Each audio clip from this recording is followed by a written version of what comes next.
আসসালামু আলাইকুম, শুভেচ্ছা আমন্ত্রণ চ্যানেল আই সংবাদে আপনাদের সাথে আছি আমি নবনীতা। বিস্তারিত সংবাদের শুরুতেই জানিয়ে দিচ্ছি ফ্রেশ প্রিমিয়াম টি সংবাদ শিরোনাম। সাবেক সেনাপ্রধান জেনারেল আজিজ ও পরিবারের ওপর মার্কিন নিষেধাজ্ঞা, ভাইয়ের অপরাধে সহায়তার অভিযোগ। দ্বিতীয় ধাপে 10 জেলার 156 উপজেলায় ভোট গ্রহণের পর চলছে গণনা। এ দফায়ও কম ভোটার উপস্থিতিতে শান্তিপূর্ণ ভোট গ্রহণ। হেলিকপ্টার দুর্ঘটনায় নিহত ইরানের প্রেসিডেন্ট রাইসির প্রথম জানাজার নামাজে লাখো মানুষ। নতুন নির্বাচন 28শে জুন। অনিয়মের কারণে বাতিলই থাকছে ভিকারুন্নেসা স্কুলে প্রথম শ্রেণীর 169 শিক্ষার্থীর ভর্তি, দুর্নীতিবাজদের বিরুদ্ধে ব্যবস্থার নির্দেশ। এবং এভারেস্টের দুদিন পর চতুর্থ সর্বোচ্চ শৃঙ্গ লোটসে চূড়ায় বাবর আলী, প্রথম কোনো বাংলাদেশির এক অভিযানে 2 8,000 শৃঙ্গ জয়।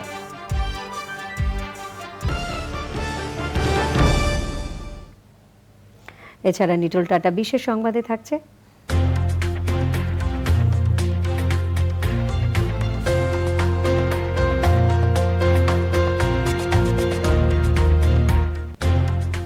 নানা আয়োজনে বিশ্ব মেডিটেশন দিবস উদযাপনের খবর।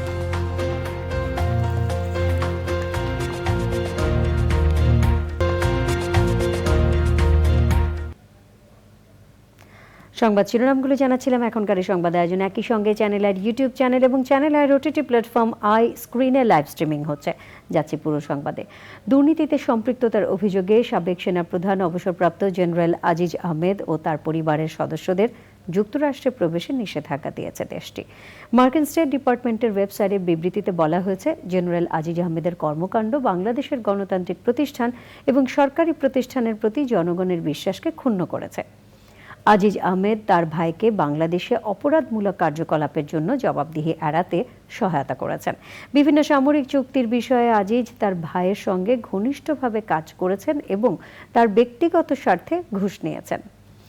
এই পদক্ষেপের ফলে আজিজ আহমেদ ও তার পরিবারের সদস্যরা যুক্তরাষ্ট্রে প্রবেশে অযোগ্য হিসেবে বিবেচিত হবেন বলে বিবৃতিতে জানানো হয়েছে। সাবেক সেনাপ্রধান অবসরপ্রাপ্ত জেনারেল আজিজের উপর ভিসা নিষেধাজ্ঞার বিষয়টি আগেই জানানো হয়েছিল যুক্তরাষ্ট্রে বাংলাদেশ দূতাবাসকে। রাজধানীতে মিট দ্য প্রেস অনুষ্ঠানে পররাষ্ট্রমন্ত্রী জানিয়েছেন, এই নিষেধাজ্ঞা দেশটির ভিসা ও অভিবাসন আইনের আওতায় নয়, ভিন্ন আইনে আরোপ করা হয়েছে। আরও জানাচ্ছেন পাদ্দুর রহমান। ঢাকা রিপোর্টার্স ইউনিটির আয়োজন মিট দ্য প্রেসের অতিথি হিসেবে পররাষ্ট্রমন্ত্রী হাসান মাহমুদ কথা বলেন চলমান রাজনীতি ও কূটনীতি নিয়ে।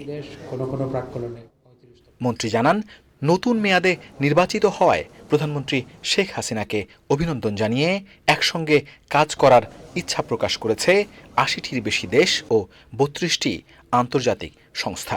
সে সময় চলমান আলোচিত প্রসঙ্গে সাংবাদিকদের প্রশ্নের উত্তর দেন মন্ত্রী।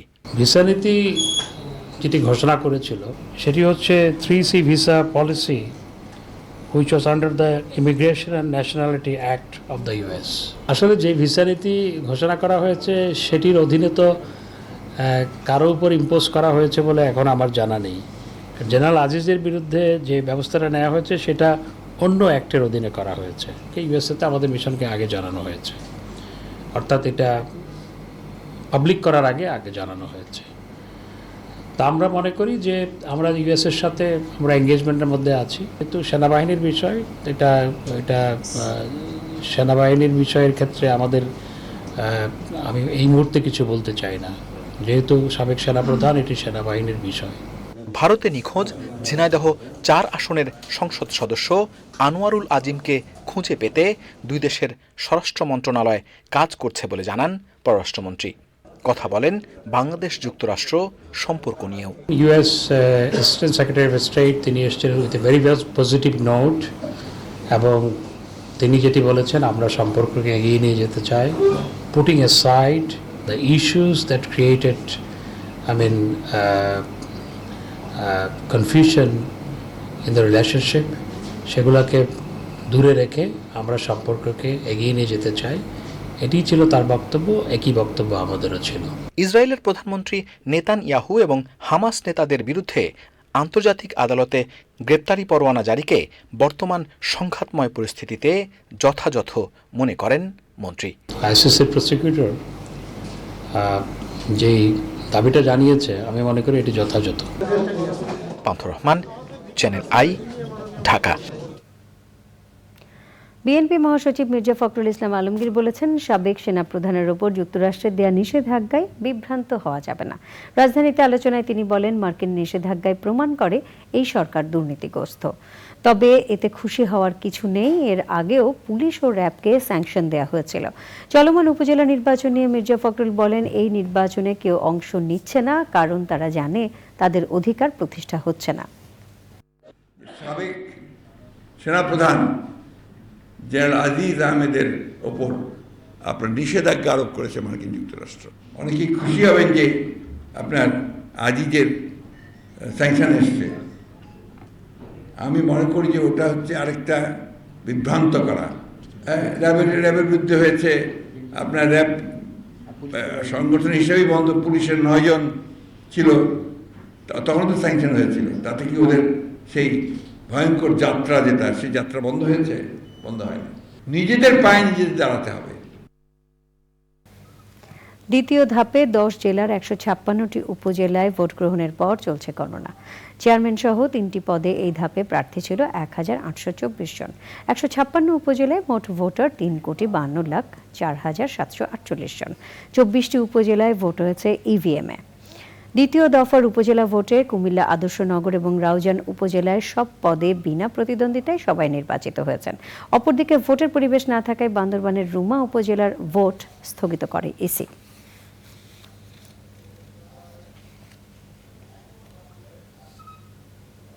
উপজেলা নির্বাচনের দ্বিতীয় ধাপে 10 জেলার 156টি উপজেলায় ভোট গ্রহণ হয়েছে।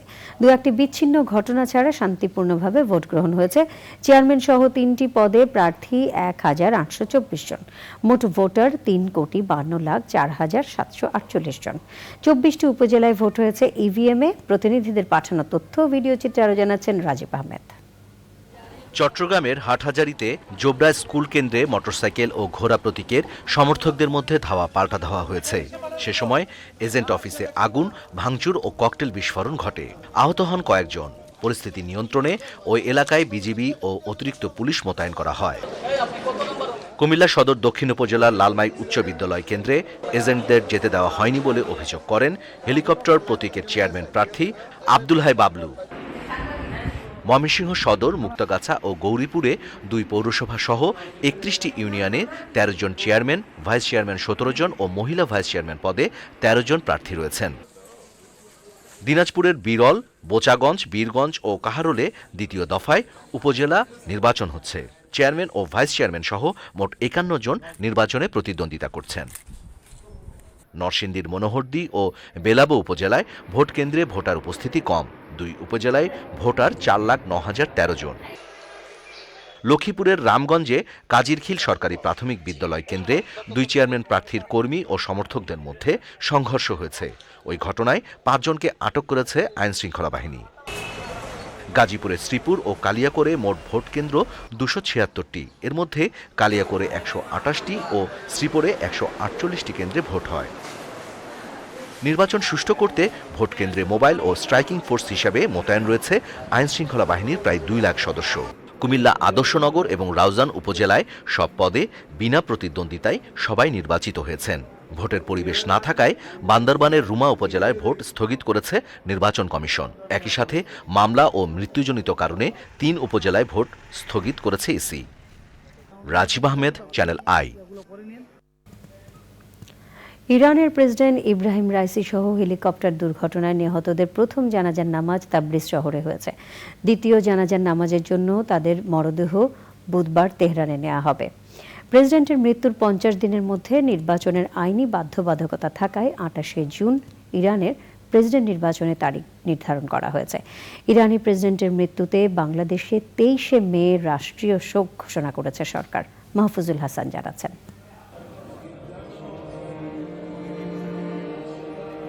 ইরানের পূর্ব আজারবাইজান প্রদেশের রাজধানী তাবরিজে প্রেসিডেন্ট রাইসি ও পররাষ্ট্রমন্ত্রী আব্দুল্লাহিয়ান সহ হেলিকপ্টার দুর্ঘটনায় নিহতদের জানাজার নামাজে অংশ নেন লাখো মানুষ। জানাজা শেষে প্রয়াত প্রেসিডেন্ট ও পররাষ্ট্রমন্ত্রীর প্রতি শেষ শ্রদ্ধা জানান তাবরিজের মানুষ। বুধবার মরদেহ নেওয়া হবে তেহরানে। ইতোমধ্যে তেহরানে রাইসি স্মরণে আয়োজন চলছে। প্রেসিডেন্টকে স্মরণ ও শোক জানাচ্ছেন ইরানিরা।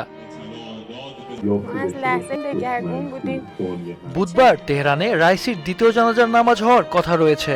ইরানের সর্বোচ্চ ধর্মীয় নেতা আয়াতুল্লাহ আলী খামেনি তাতে অংশ নেবেন। বৃহস্পতিবার রাইসিকে তার জন্মস্থান মাশহাদে দাফন করা হবে। রাশিয়া ও ইরাক সহ বিভিন্ন দেশে ইরানের প্রয়াত প্রেসিডেন্ট ইব্রাহিম রাইসিকে নানা আয়োজনে স্মরণ করা হচ্ছে। নিহতদের স্মরণে 1 মিনিট নীরবতা পালন করেছে জাতিসংঘ নিরাপত্তা পরিষদ। Mahfuzul Hasan, channel I. প্রধানমন্ত্রী শেখ হাসিনার সঙ্গে সৌজন্য সাক্ষাৎ করেছেন অস্ট্রেলিয়ার পররাষ্ট্রমন্ত্রী পেনি অং। বিকেলে গণভবনে সাক্ষাৎ করেন তিনি। প্রধানমন্ত্রীর সঙ্গে সাক্ষাতে বাণিজ্য ও বিনিয়োগে বৃদ্ধি সহ জলবায়ু পরিবর্তন, অঞ্চল ভিত্তিক সামুদ্রিক নিরাপত্তা এবং মানব পাচারের মতো চ্যালেঞ্জগুলোর বাস্তবমুখী সমাধান নিয়ে বাংলাদেশের সঙ্গে অস্ট্রেলিয়া কাজ করতে চায় বলে উল্লেখ করেন সফরকারী পররাষ্ট্রমন্ত্রী। এর আগে দুপুর 12টার দিকে মালয়েশিয়ার একটি ফ্লাইটে 2 দিনের সফরে ঢাকায় পৌঁছান অস্ট্রেলিয়ার পররাষ্ট্রমন্ত্রী পেনি অং। দ্বাদশ জাতীয় সংসদ নির্বাচনের পর এটি অস্ট্রেলিয়া থেকে প্রথম উচ্চ পর্যায়ের সফর।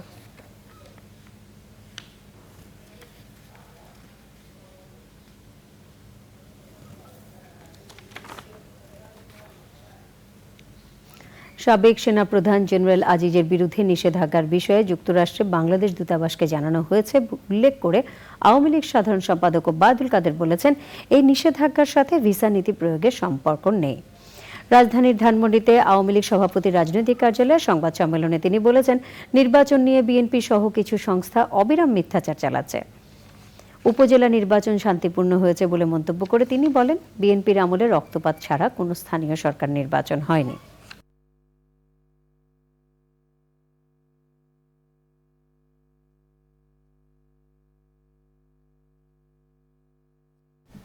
জেনারেল আইজের বিরুদ্ধে আসলে যে ব্যবস্থা নেওয়া হয়েছে সেটা ভিসা নীতির প্রয়োগ নয়, এটি অ্যাপ্রোপ্রিয়েশন আইনের অধীন।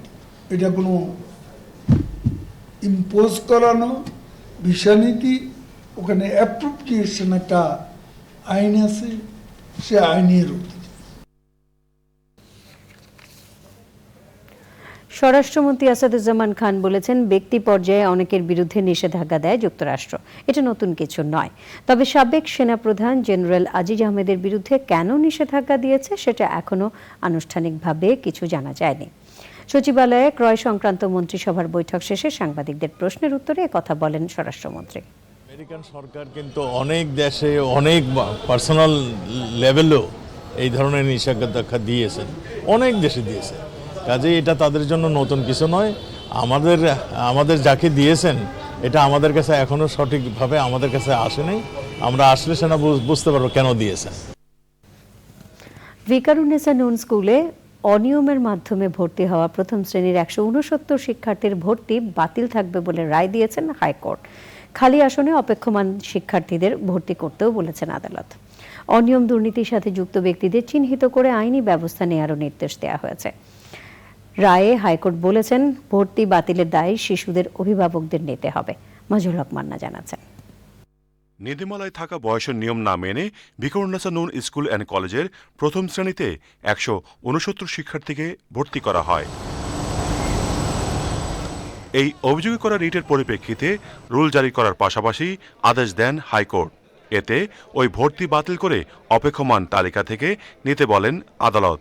এর বিরুদ্ধে এক শিক্ষার্থীর অভিভাবক আবেদন করলে হাইকোর্টের আদেশ স্থগিত করে রুল নিষ্পত্তির নির্দেশ দেন। শুনানি শেষে রায় ঘোষণা করা হয়। এই যে এজ লিমিটের বাইরে যাদের ভর্তি, সেটা যে চ্যালেঞ্জ করেছিলাম সেটা বহাল থাকলো, অর্থাৎ তাদের ভর্তিটা বাতিল হয়ে গেল এবং ওয়েটিং থেকে ফিল আপ করার জন্য নির্দেশনা দিল শিক্ষা মন্ত্রণালয়ের সচিব মহোদয়কে, যে তিনি একটি কমিটি গঠন করবেন। এই ভর্তি কমিটি এখানে আসলে কী ধরনের দুর্নীতি হয়েছে, কী ধরনের স্ক্যাম হয়েছে বা সফটওয়্যারে কোনো রকমের গাফিলতি কারো ছিল কিনা, এটা খুঁজে বের করে দোষীদের বিরুদ্ধে ব্যবস্থা নিতে বলেছে। মাননীয় আদালত অভিভাবকের দায়ও কিছুটা দায় আছে বলে পর্যবেক্ষণ দিয়েছেন।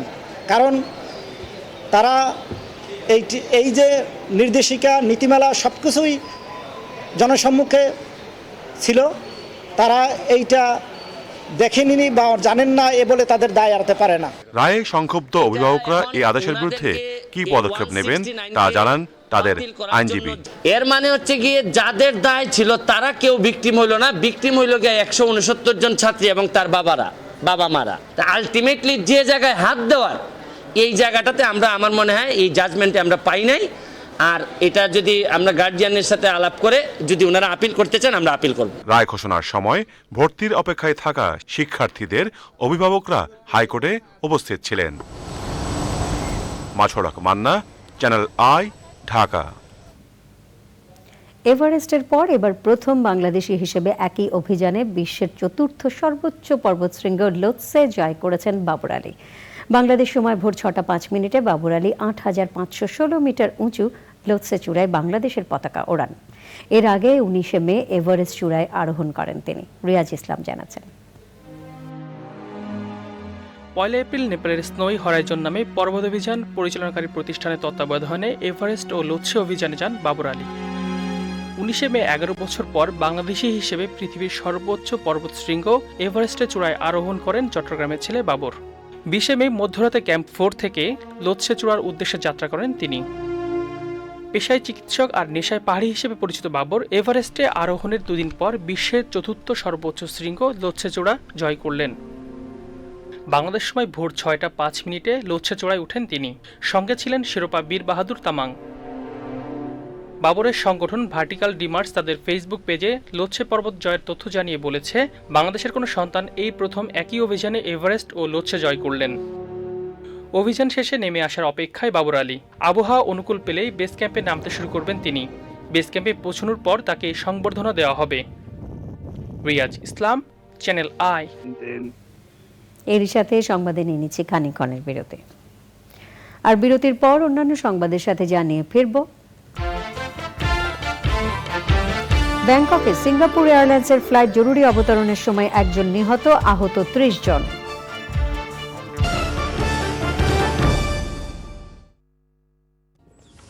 ওহো, এই গালের দাগ পিছুই ছাড়ে না।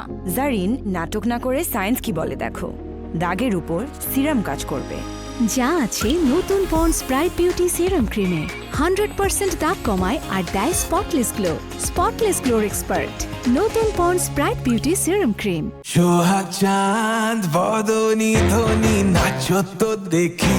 সোহাগ চাঁদ বদনি ধনি নাচো তো দেখি। তোমার চোখ তো সরছেই না। তোমার উজ্জ্বলতা সরতেই দিচ্ছে না।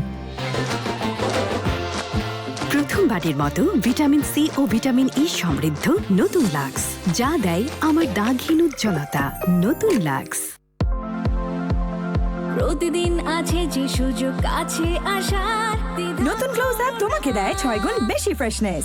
এখন ট্রিপল ফ্রেশ ফর্মুলার সাথে মুখের কোনায় কোনায় পরিষ্কার করে, জীবাণু থেকে সুরক্ষা দেয়, সতেজ নিঃশ্বাস 12 ঘন্টা পর্যন্ত। ক্লোজ আপ 12 ঘন্টা পর্যন্ত সতেজ নিঃশ্বাস। আর নয় সঞ্চয় বিদেশে, সঞ্চয় হবে বাংলাদেশে। ডাচ বাংলা ব্যাংকের অফশোর ব্যাংকিং এ দিচ্ছে সর্বোচ্চ 8.40% ইন্টারেস্ট।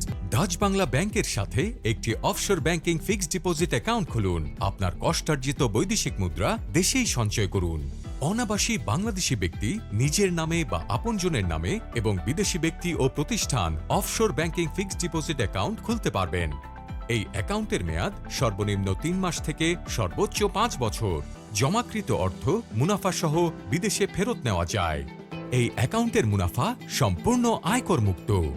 অফশোর ব্যাংকিং অ্যাকাউন্ট খুলতে ভিজিট করুন www.dutchbanglabank.com/offshore banking অথবা কল করুন +88 0193 8801 756। অফশোর ব্যাংকিং অ্যাকাউন্টে বৈদেশিক মুদ্রা সঞ্চয় করুন, নিজে লাভবান হন, দেশের সমৃদ্ধিতে অংশীদার হন। ডাচ বাংলা ব্যাংক, আপনার বিশ্বস্ত সহযোগী।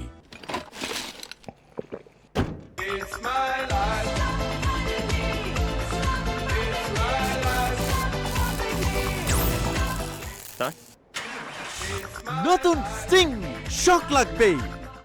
দেশের 1 নম্বর গ্লুকোজ ব্র্যান্ড গ্লুকোম্যাক্স একই এনার্জিতে এলো নতুন প্যাকে।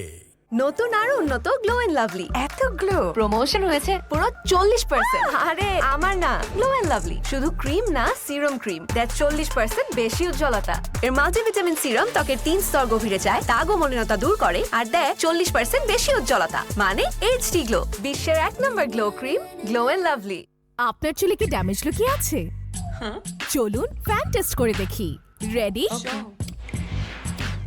রুক্ষ জট বাঁধা চুল ড্যামেজের লক্ষণ, মানে চুলে হয়তো পুষ্টির অভাব রয়েছে।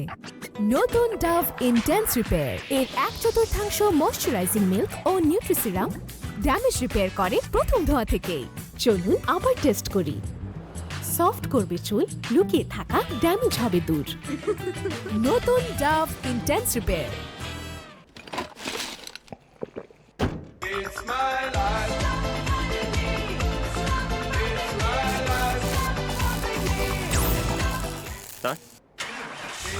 নতুন স্টিং শক লাগবেই। ভিম লিকুইডের দাবি এটি বারের তুলনায় পরিষ্কার করে দ্বিগুণ প্লেট। আমি মানি না। ভিম লিকুইডে আছে দ্বিগুণ লেবুর শক্তি, যা বারের তুলনায় দ্বিগুণ প্লেট পরিষ্কার করে। তাহলে কে জিতলো? আমার ভিম লিকুইড।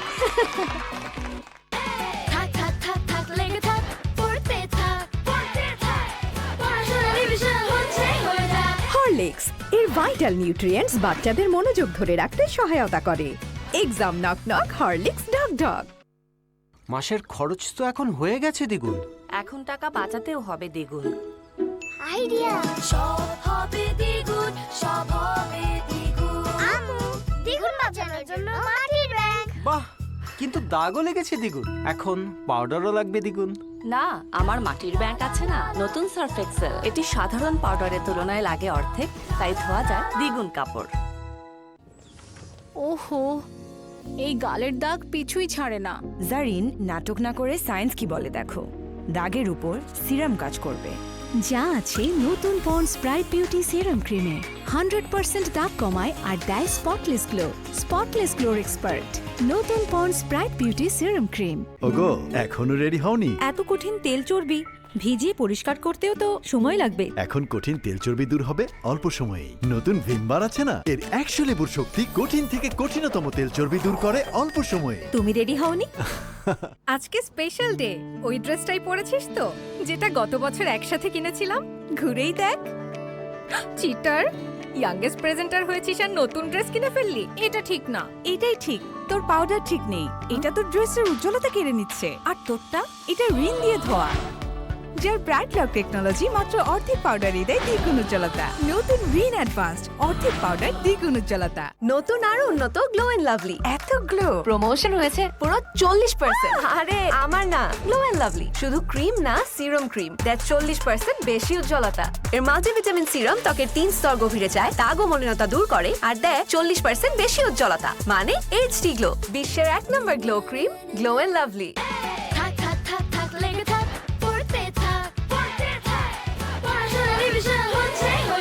হরলিক্স এর ভাইটাল নিউট্রিয়েন্টস বাচ্চাদের মনোযোগ ধরে রাখতে সহায়তা করে। Exam knock knock, Horlicks doc doc. Surf excel 150 না, 1 2 0 120। সারা মাসের কঠিন দাগ দূর হবে মাত্র 120 টাকায়।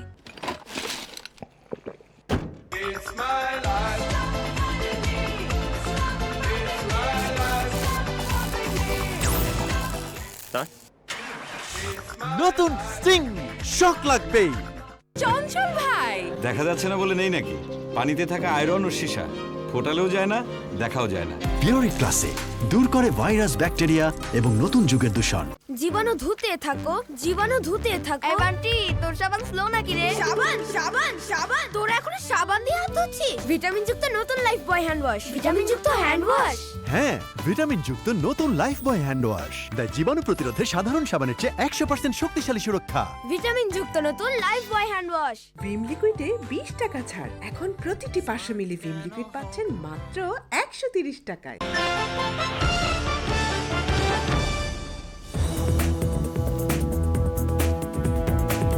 বিরতির পর আমন্ত্রণ আরও একবার। ঈদের আগে সবসময় কিছু ব্যবসায়ী অতি মুনাফার জন্য দাম বাড়িয়ে থাকে বলে জানিয়েছেন বাণিজ্য প্রতিমন্ত্রী। তাই ঈদের আগে বিশেষ অভিযান পরিচালনা করা হবে বলে জানান তিনি। সচিবালয়ে সাংবাদিকদের প্রশ্নের উত্তরে তিনি বলেন, ডলারের নতুন করে নির্ধারণ করা দরে ভোক্তা পর্যায়ে প্রভাব পড়বে না। ঈদের আগে ভোজ্য তেলের দাম বাড়ানো হবে না বলেও জানান তিনি। ঈদ আসতেছে, ঈদ আসলেই আমাদের দেশে কিছু লোক আছে যে সুযোগ সন্ধানী আমি বলবো, তারা সাপ্লাই ঠিক থাকার পরেও আপনারা জানেন যে এবার ধানের বাম্পার ফলন হয়েছে এবং সেই সাথে সকল প্রয়োজনীয় যা জিনিস আছে সব কিছুই কিন্তু বাজারে অ্যাভেলেবেল আছে। তারপরেও দেখা যায় যে দুই এক জায়গায় জিনিসপত্রের দাম একটু বেড়ে যাচ্ছে। বাজারের সব মনিটরিংগুলি আবার সচল করব, যাতে কোনোভাবেই সামনে ঈদকে কেন্দ্র করে কোনোভাবেই কেউ বাজারে কোনো রকম সুযোগ সুবিধা নেওয়ার চেষ্টা না করতে পারে। লন্ডন থেকে সিঙ্গাপুরগামী সিঙ্গাপুর এয়ারলাইন্সের একটি উড়োজাহাজ মাঝ আকাশে তীব্র ঝাঁকুনির শিকার হলে এক আরোহী নিহত এবং ৩০ জনেরও বেশি আহত হয়েছেন। সিঙ্গাপুর এয়ারলাইন্সের বিবৃতিতে জানানো হয়েছে, বিমানটি লন্ডনের হিথ্রো বিমানবন্দর থেকে স্থানীয় সময় সোমবার সকাল 10টা 38 মিনিটের দিকে সিঙ্গাপুর এয়ারলাইন্সের SQ321 ফ্লাইটটি সিঙ্গাপুরের উদ্দেশ্যে যাত্রা শুরু করে। আকস্মিক দুর্ঘটনার কবলে পড়ায় বিমানের পাইলট থাইল্যান্ডের দিকে বিমানের গতিপথ পরিবর্তন করে সুবর্ণভূমি বিমানবন্দরে অবতরণ করেন। ওই ফ্লাইটে মোট 211 জন যাত্রী এবং 18 জন ক্রু ছিলেন। আহতদের প্রয়োজনীয় চিকিৎসা দিতে থাইল্যান্ড কর্তৃপক্ষ কাজ করছে। এবারে নিটোল টাটা বিশেষ সংবাদ।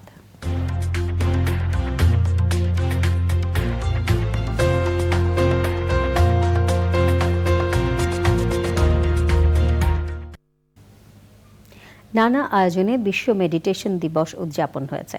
ভালো মানুষ ভালো দেশ, স্বর্গভূমি বাংলাদেশ প্রতিপাদ্যে অনুষ্ঠান করেছে কোয়ান্টাম ফাউন্ডেশন।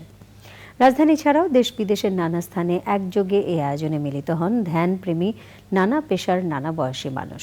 কোয়ান্টাম ফাউন্ডেশনের ৪র্থবারের এই আয়োজনে বক্তারা বলেন, আত্মশক্তির বিকাশ, রোগ নিরাময়, সাফল্য কিংবা প্রশান্তি লাভে মেডিটেশনের গুরুত্ব প্রমাণিত। কক্সবাজার সমুদ্র সৈকতেও বিশ্ব মেডিটেশন দিবস পালন করেছে কোয়ান্টাম ফাউন্ডেশন। এতে দেশ বিদেশের বিভিন্ন পেশার মানুষ অংশ নেন। আয়োজকরা বলেন, সুস্থ সমাজ গঠনে মেডিটেশনের চর্চা বাড়ানো জরুরি। এবারে কৃষি সংবাদ।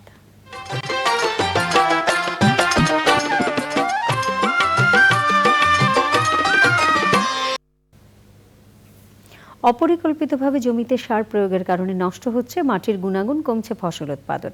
প্রতি বছর সরকারকে কয়েক হাজার কোটি টাকা লোকসান গুনতে হচ্ছে। বিশেষজ্ঞরা বলছেন, এভাবে চলতে থাকলে মাটি তার ফসল উৎপাদনের ক্ষমতা হারাবে। সম্প্রতি মৃত্তিকা সম্পদ উন্নয়ন ইনস্টিটিউটের বিজ্ঞানীদের গবেষণায় এই চিত্র উঠে এসেছে। টাঙ্গাইল থেকে আরও জানাচ্ছেন মুসলিম উদ্দিন আহমেদ। অপরিকল্পিত ও নিয়ম বহির্ভূতভাবে সার ও কীটনাশক প্রয়োগের কারণে বছরে লোকসান হচ্ছে প্রায় 20,000 কোটি টাকা। মাত্রাতিরিক্ত বালাইনাশক প্রয়োগে ফসল উৎপাদনও কমছে। সম্প্রতি টাঙ্গাইলের বিভিন্ন এলাকার কয়েকজন কৃষক মাটির গুণাগুণ পরীক্ষা করে ফসল উৎপাদন শুরু করেছেন। ভালো ফলনও পেয়েছেন তারা। আমি 30% জায়গা আবাদ করছি। আমার জমিতে আগের তুলনায় এই বছর সারের কম খরচ হয়েছে এবং ফলন বৃদ্ধি হয়েছে। মাটি পরীক্ষা করার আগে যে ফসল আমরা উৎপাদন করতাম, দেখা যায় আমাদের খরচটা অনেক বেশি হইতো। আর মাটি পরীক্ষা করার পরে আমরা যে ফসলটা উৎপাদন করলাম, তাতে দেখা যায় খরচ অনেক কম লাগে। মাটির গুণাগুণ পরীক্ষা করতে জেলা সদরে যাওয়া কৃষকের জন্য কষ্টকর। উপজেলা পর্যায়ে বা কৃষি সম্প্রসারণ অধিদপ্তরের মাধ্যমে মাটির গুণাগুণ পরীক্ষা করার দাবি জানিয়েছেন কৃষক। এতে যথাযথ প্রক্রিয়া অনুসরণ করে ফসল আবাদ করা সম্ভব হবে। নিয়ম মোতাবেক আবাদ করাতে ফসল আমরা 25 থেকে 30% বৃদ্ধি পাইতেছি। পোকামাকড়ের যে উপদ্রবটা ছিল ওর থেকে এখন অনেকটা কমে গেছে। দেখা যাচ্ছে যে ফলন আর অনেক বৃদ্ধি হচ্ছে, আগের তুলনায় অনেক ভালো। প্রতি বছর দেশে চাল ও গম সহ 5 কোটি মেট্রিক টন শস্যজাতীয় খাদ্য প্রয়োজন। আবাদ হচ্ছে 4 কোটি মেট্রিক টন। সঠিক নিয়মে সার ও কীটনাশক প্রয়োগ করা হলে 5 কোটি মেট্রিক টন খাদ্যই দেশে উৎপাদন করা সম্ভব বলে মনে করছেন মৃত্তিকা সম্পদ উন্নয়ন ইনস্টিটিউটের বিজ্ঞানীরা। মাটি পরীক্ষা করে যে আবাদ করেছি, এখানে প্রায় আমাদের 15 থেকে 20 ভাগ সার কম লেগেছে, অর্থাৎ সারের অপচয় কম হয়েছে। অন্যদিকে আমাদের ফলন প্রায় 20 থেকে 30 ভাগ বৃদ্ধি পেয়েছে। আমরা যে জমিতে ধান কাটলাম আজকে, সেই জমিতে আমাদের ফলন আমরা পেয়েছি 1 হেক্টরে প্রায় 8 টন। এটা বৃধান 89 ছিল। এটা আমাদের যে লক্ষ্যমাত্রার চেয়েও মানে বেশি আমরা পেয়েছি। জেলার কৃষকদের ধারণা, বেশি করে সার ও কীটনাশক প্রয়োগ করা হলে ফসলাবাদ বেশি হবে। এ ধারণা পাল্টে দিতে মাঠ পর্যায়ে সচেতনামূলক কার্যক্রম বাড়াতে কৃষি বিভাগকে পরামর্শ দিয়েছেন বিজ্ঞানীরা। টাঙ্গাইলের মধুপুর থেকে মুসলিম উদ্দিন আহমেদ, চ্যানেল আই। এখন দেখবেন প্রকৃতি সংবাদ।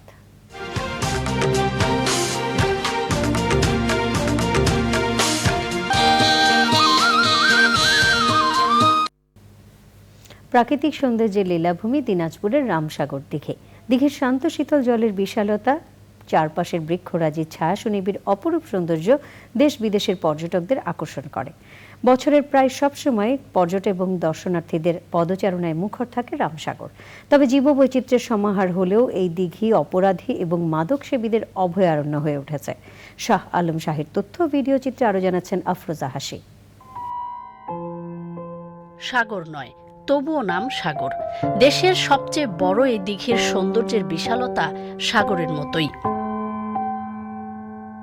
দিনাজপুর শহর থেকে 8 কিলোমিটার দক্ষিণে রামসাগর দিঘির অবস্থান। জনশ্রুতি আছে, প্রচণ্ড খরায় প্রজাদের পানির চাহিদা পূরণে রাজা রামনাথ রায় 1750 থেকে 1755 সালে প্রায় 1.5 লাখ শ্রমিক দিয়ে এই দিঘি খনন করেন। 2001 সালে রামসাগর ঘিরে গড়ে ওঠা বনকে জাতীয় উদ্যানের স্বীকৃতি দেয় সরকার। দিঘির স্বচ্ছ জলরাশি আর ছায়া সুনিবিড় প্রকৃতি, গাছে গাছে বিভিন্ন পাখির বিচরণ এবং উঁচু নিচু টিলার অপরূপ নৈসর্গ নিমেষেই মুগ্ধ করে প্রকৃতিপ্রেমী ও ভ্রমণ পিপাসুদের। আছে মিনি চিড়িয়াখানাও। হরিণ, নীলগাই, বানর, অজগর আর পাখির সমাহার চিড়িয়াখানায়। তবে অব্যবস্থাপনা ও রক্ষণাবেক্ষণের অভাবে দিনাজপুরের ঐতিহাসিক এই দিঘি ঐতিহ্য হারাতে বসেছে। পর্যটকরা যারা আসে, পর্যটকদের জন্য আরেকটু নিশ্চয়তা দরকার। এই ঐতিহ্য মূলত নষ্ট হয়ে গেছে, নিরাপত্তা নাই। এই একটা ছেলে একটা মেয়ে বসে যদি কোথাও একটু গল্প সল্প করছে, বসে থাকতেছে।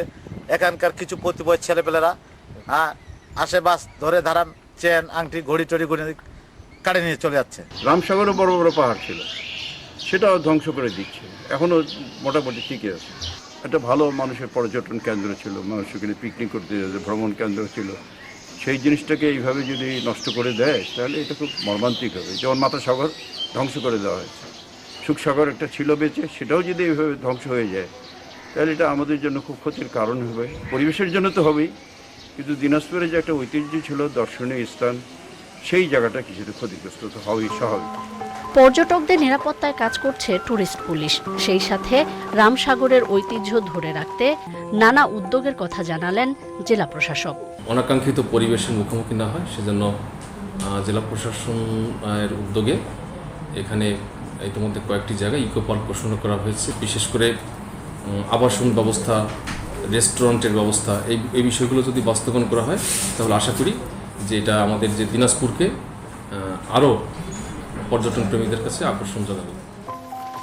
প্রকৃতি ও পরিবেশ রক্ষার পাশাপাশি দেশের ঐতিহাসিক এই নিদর্শন ধরে রাখতে প্রশাসনকে আরও তৎপর হওয়ার তাগিদ পর্যটক সহ স্থানীয়দের। আফরোজা হাসি, প্রকৃতি ও জীবন desk, channel I. I screen সাংস্কৃতিক সংবাদ।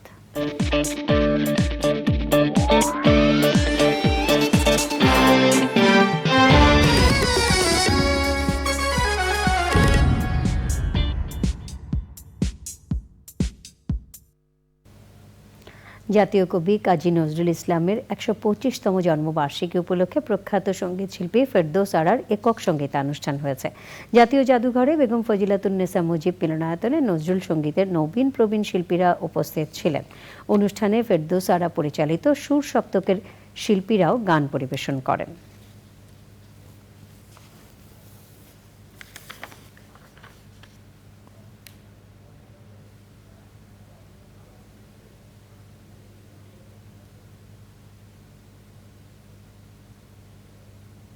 সংবাদে আবারও নিয়ে নিচ্ছে বিরতি, আর বিরতির পর খেলার খবরে থাকছে